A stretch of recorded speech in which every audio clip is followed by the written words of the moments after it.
TVK தம்பிகள் என்னுடைய காணொளிய தொடர்ந்து பார்க்குறாங்க.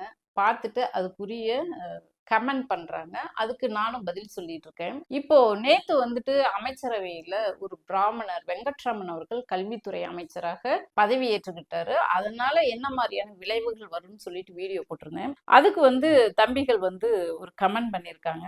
பாருங்க, படிக்கிறேன் பாருங்க. பேரு வந்து முத்துக்குமார் அப்படின்ட்டு அவர் பேரு. அவர் என்ன சொல்லியிருக்காருன்னு பாருங்க. அம்மா, சமூக நீதி என்பது எல்லா சமூகத்தினருக்கும் வாய்ப்பளிப்பதுதான்.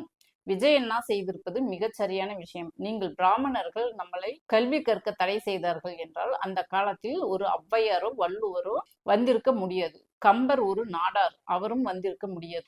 எனவே அது பொய்யான பரப்புரை. தகுதியான ஒருவரை கல்வி அமைச்சராய் போடுவதன் மூலம் கல்விக்கு செய்ய வேண்டிய சேவைகளை அவர் நிச்சயம் அற்புதமாக செய்வார். அவர் எந்த சமூகத்தை சேர்ந்தவர் என்பது முக்கியமில்லை. தங்கள் இருப்பை தக்க வைப்பதற்காக 30% உள்ள தெலுங்கர்கள் பிராமணர்கள் மீது பழி போட்டு தங்களது செல்வ செழிப்பை பெருக்கிக் கொண்டார்கள். இனி மக்கள் விழித்து கொண்டார்கள். ஸ்ரீரங்கத்தில் ரமேஷ் என்ற பிராமணர் தேர்ந்தெடுக்கப்பட்டுள்ளார். சீமான் அண்ணன் 6 பிராமண சமூகத்தை சேர்ந்தவர்களை வேட்பாளராக நிறுத்தியுள்ளார். இப்பொழுது பிராமணர் ஒரு வெங்கட்ராமனை அமைச்சராகி உள்ளார். இனி உங்களது சாதி துவேஷ அரசியல் எடுபடாது. திராவிடம் மற்றும் திராவிட கருத்துகள் முற்றிலும் அழிய வேண்டிய காலம் வந்துவிட்டது அம்மா. மிக்க நன்றி.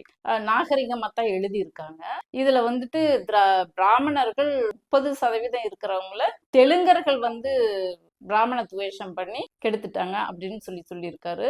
30% இல்ல, 100 ஆண்டுகளுக்கு முன்னாடி, அதாவது விடுதலை பெற்ற பிறகு மக்கள் தொகை கணக்கெடுப்பின்படி அவங்க 3% இருக்கிறதாக தான் மக்கள் தொகை கணக்கெடுப்பு சொல்லுது. இப்ப வேணா அது ஒரு 4-5% இருந்திருக்கலாம். அப்புறம் இன்னொரு அவருடைய கருத்தையும் வச்சிருக்காரு.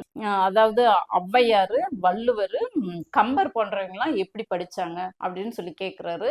அவர் கேள்வியில் இருந்த நானும் வரேன். அவங்கெல்லாம் படிச்சாங்களே, அதற்கு பின்னாடி ஏன் தாத்தா பாட்டி, என்னுடைய கொள்ளு தாத்தா கொள்ளு பாட்டி ஏன் படிக்காம போனாங்க, என்ன காரணம் அப்படின்னு சொல்லிட்டு அவர் சொன்ன அதே இதுல இருந்து தான் நானும் கேள்வியை வைக்கிறேன். அப்புறம் இன்னும் பெண்களுக்கு மட்டும் ஏன் இடஒதுக்கீடு கேட்டு போராடும் நிலையில இருக்கு, ஏன் பெண்கள் வீட்டை விட்டு வெளியே வரக்கூடாதுன்னு வச்சிருந்தாங்க, எதுக்காக பெண்களுக்கு வேலை வாய்ப்பில் 40% இடஒதுக்கீடு கொடுக்க வேண்டிய அந்த கட்டாயம் எதுக்காக வந்தது, உள்ளாட்சியில் பெண்களுக்கு இடஒதுக்கீடு எதுக்காக வந்தது, ஏன் ஆண்களுக்கு இடஒதுக்கீடு என்ற கான்செப்ட் இல்ல அப்படின்னு இந்த பேசின தம்பி வந்து எனக்கு கமெண்ட் பண்ணணும். சரி, இப்ப இன்னொரு விஷயத்துக்கு நான் வரேன்.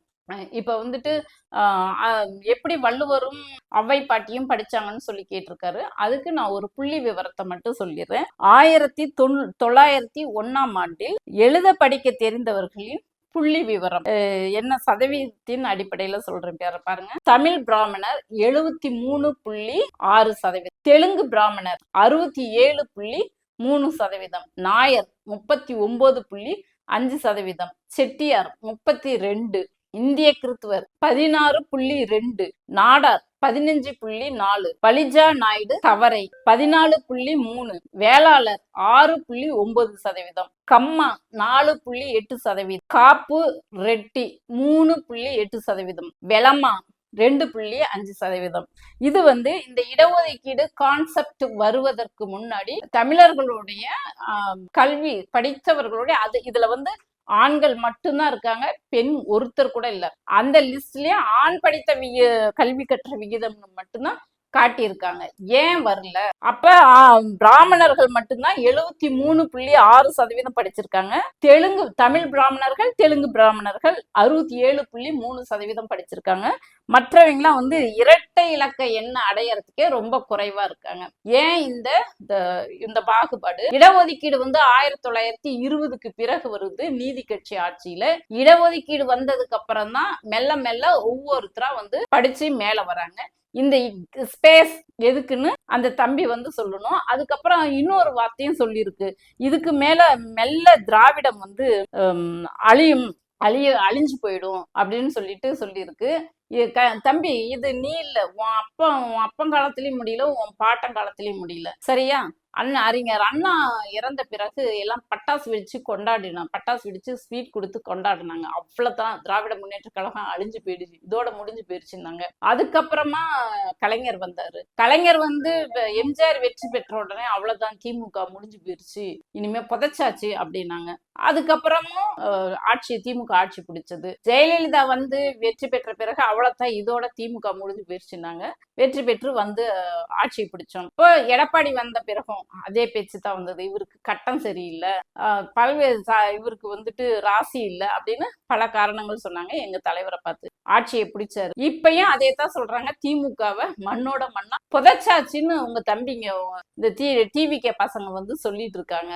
நாங்க வெற்றி பெற்று காட்டுவோம், மீண்டும் வருவோம். உங்களால திராவிட கருத்தியல அவ்வளவு சீக்கிரம் அழிச்சிட முடியாது. ஏன்னா உங்க அண்ணன், உங்களுடைய முதலமைச்சர் இன்னைக்கு எங்க திராவிட பெரியார் திடலுக்கு தான் வந்துட்டு எங்க ஆசிரியரை வந்து பார்த்துட்டு போயிருக்கிறாரு.